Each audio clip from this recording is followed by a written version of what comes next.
I never expected my first semester of college to turn into a nightmare.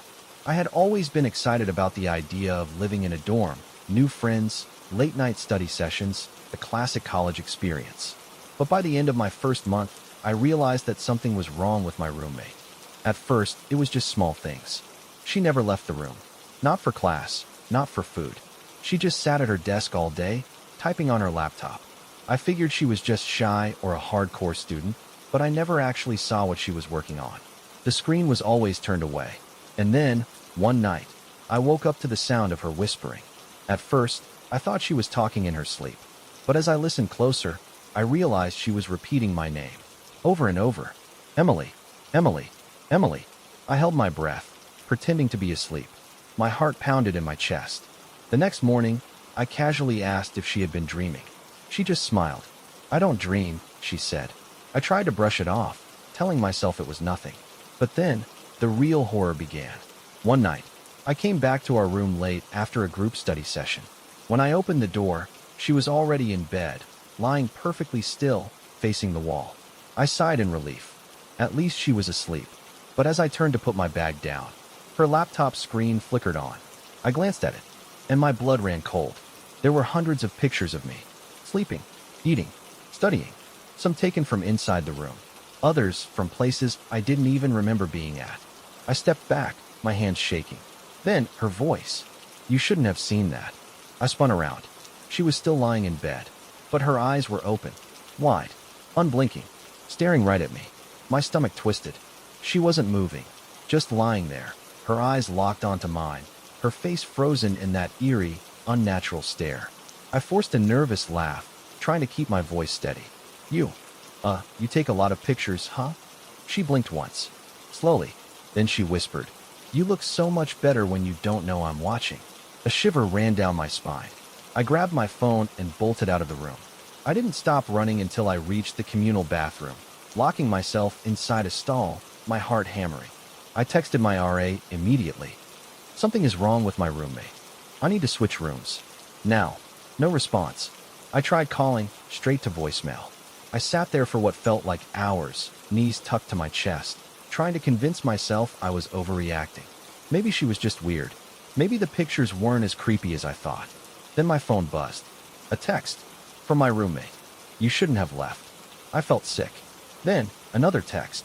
A picture of me, taken from inside the bathroom stall. I dropped my phone. I was alone, wasn't I? I slowly reached for my phone, my hands shaking, and forced myself to look at the photo again. Then I saw it, in the tiny gap between the stall door and the wall. An eye, watching me. I screamed. I threw the door open, ran past the sinks, shoved the bathroom door open so hard it slammed against the wall. The hallway was empty. I didn't stop running until I reached the RA's office. I banged on the door, my breath coming in shaky gasps. When he finally answered, I was half hysterical. I told him everything. The photos, the whispers, the bathroom.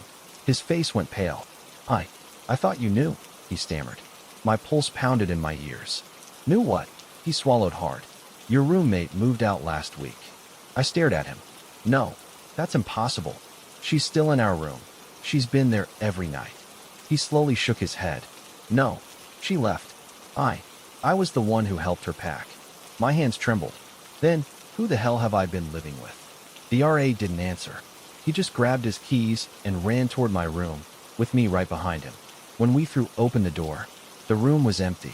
No laptop, no clothes, no sign that anyone had ever been living there at all. Except for one thing. A single Polaroid left on my bed. A picture of me, taken from inside the closet. And on the back, written in familiar handwriting. I'll always be watching. Story 2.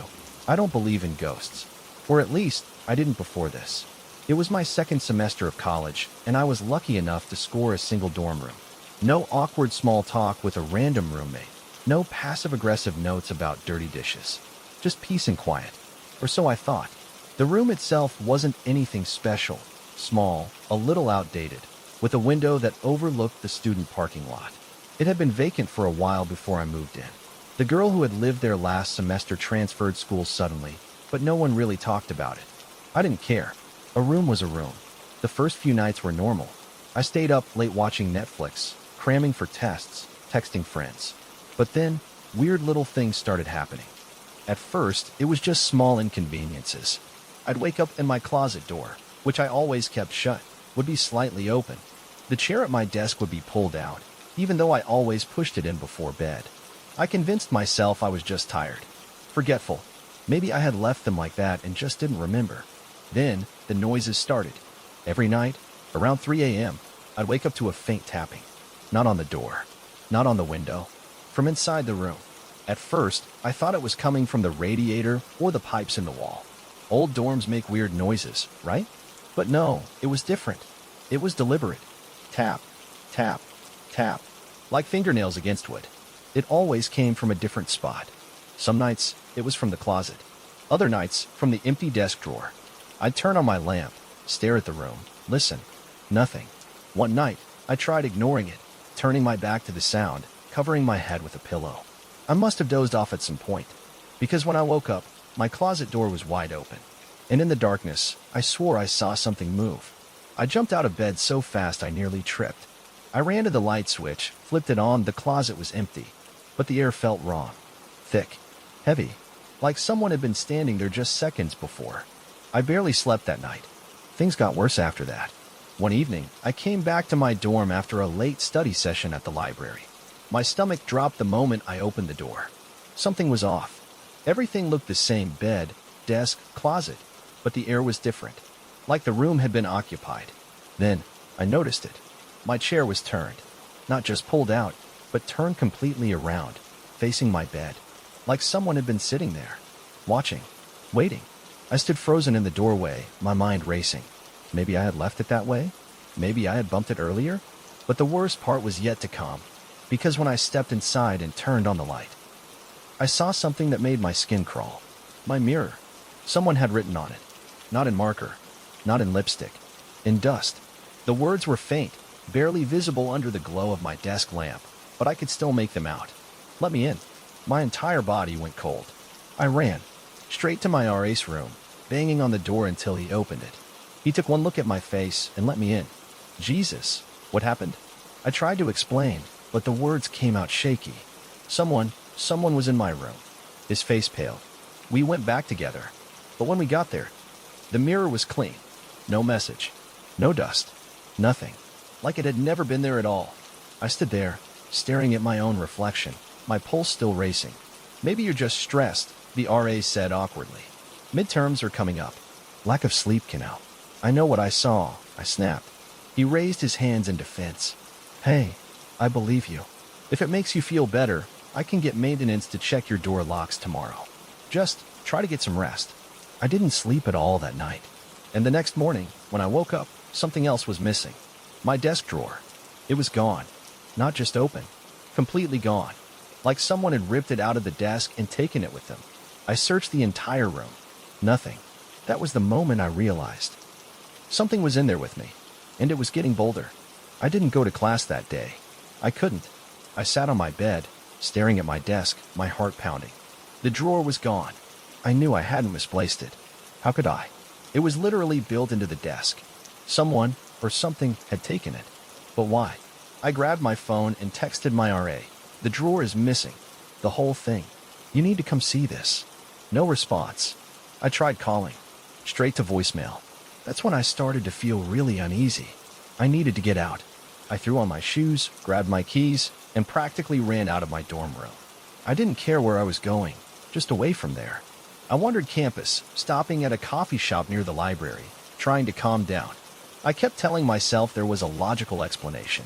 Maybe maintenance had come by early and removed the drawer without telling me. Maybe I had missed an email about it. I opened my laptop to check. That's when I found the folder, sitting on my desktop, titled with my dorm room number. My fingers hesitated over the trackpad. My stomach twisted. I hadn't created that folder. I clicked it open. Inside, dozens of files. Audio files, all labeled with dates and times. I clicked the most recent one. A low static hissed through my speakers. Then a faint tapping sound. Tap, tap, tap. I felt sick. The tapping grew louder, faster. Then, a voice, a whisper. Let me in. I slammed the laptop shut. My hands were shaking violently. I didn't record that. I had never recorded anything. I bolted out of the coffee shop. I needed to talk to my RA. Now, I ran across campus, back to the dorm building, straight to his door. Banged on it. No answer. I knocked again. Harder. Dude, I need to talk to you. Nothing. A girl from the room next door peeked out. He's not here. My stomach dropped. What do you mean? I just saw him last night. She frowned. No, he left this morning. Said he wasn't feeling well. Something wasn't right. I turned and ran down the hallway, back to my room. I needed to grab my things and get out. I was done with this place. I shoved my door open and froze. The drawer. It was back, sitting perfectly in place like it had never disappeared. But there was something new. The drawer was slightly open, and inside, a notebook. Old, worn. The cover faded. I reached in, hands trembling, and picked it up. The first page was filled with messy handwriting. I started reading, and my stomach twisted. It wasn't my notebook. It belonged to the girl who had this dorm before me, the one who transferred schools suddenly. Every page was filled with entries about the room, the tapping, the mirror messages, the missing objects.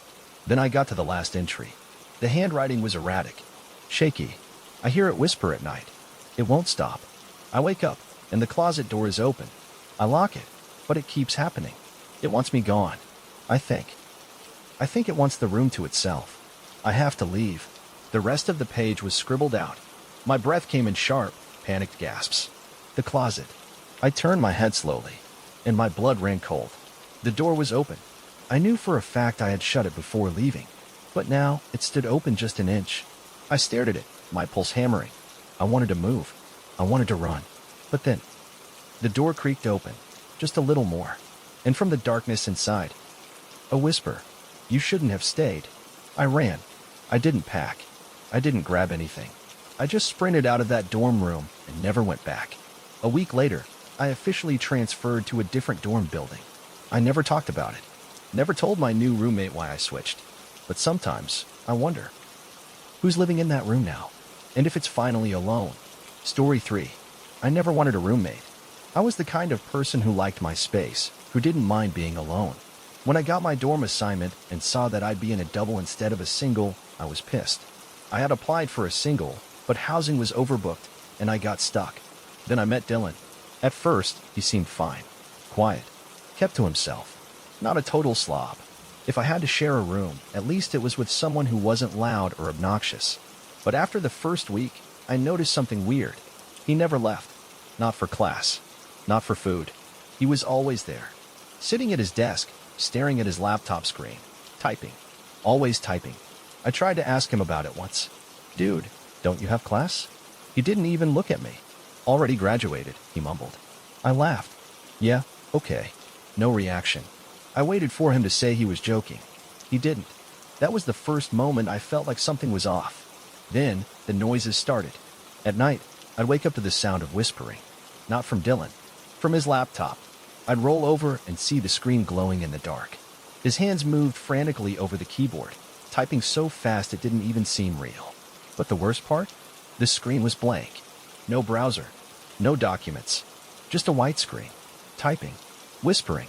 I'd clear my throat, trying to let him know I was awake. The second I made a noise, he'd stop. Close the laptop. Climb into bed. Like nothing ever happened. I told myself I was just imagining things. Stress. Lack of sleep. But then, other things started happening. I'd wake up, and my desk chair would be facing my bed. My shoes would be moved across the room. One time, my closet was open. I never left it open. It got to the point where I started locking my stuff away, my laptop, my books, even my pillow, because I was sure he was touching my things while I slept. Then, one night, I woke up to something new. Not whispering. Not typing. Something worse. Dylan was standing over my bed. Just standing there. Watching me. I couldn't move. Couldn't breathe. I wanted to scream, but I was frozen. I could barely make out his face in the dark. His eyes looked wrong. Like he wasn't really seeing me. Finally, I forced my voice to work. What the hell are you doing? He blinked. Snapped out of it. Muttered sorry. Then climbed back into bed. Like nothing had happened. I sat there in the dark for hours, my skin crawling. I needed to get out of this room, but I had no idea what I was about to find. I didn't sleep after that. I couldn't. I just sat there, my back pressed against the wall, watching Dylan's bed, watching him pretend to sleep. By morning, I had made up my mind. I was getting the hell out of that room. I didn't care if housing was full. I'd sleep in the damn laundry room if I had to. I grabbed my phone and went straight to my RA's office. He looked exhausted, barely awake as he sipped his coffee. "What's up?" I didn't know how to explain it without sounding crazy. "My roommate. He's weird," I started. The RA raised an eyebrow. "Weird how?" I hesitated. "He doesn't go to class. He stays up all night, just typing. And last night, I woke up, and he was just standing there, watching me." The RA's face changed, like I had just said something I wasn't supposed to. "You need to switch my room," I continued. "I don't care where I go. I'll sleep on a couch in the lobby if I have to." He cut me off. "You're in room 203, right?" I nodded. He let out a long breath, rubbing his temples. "Listen, I need you to stay calm, okay?" A cold dread crept through me. "What do you mean?" I asked. He stared at me for a long time. Then he said, "You don't have a roommate." The room spun. I let out a nervous laugh. "What? That's not funny, dude. Dylan, he's been there since day one. I talk to him every day." The RA didn't smile. He opened his laptop, turned the screen toward me. "This is the housing record for your room," he said. Only one name was listed. Mine.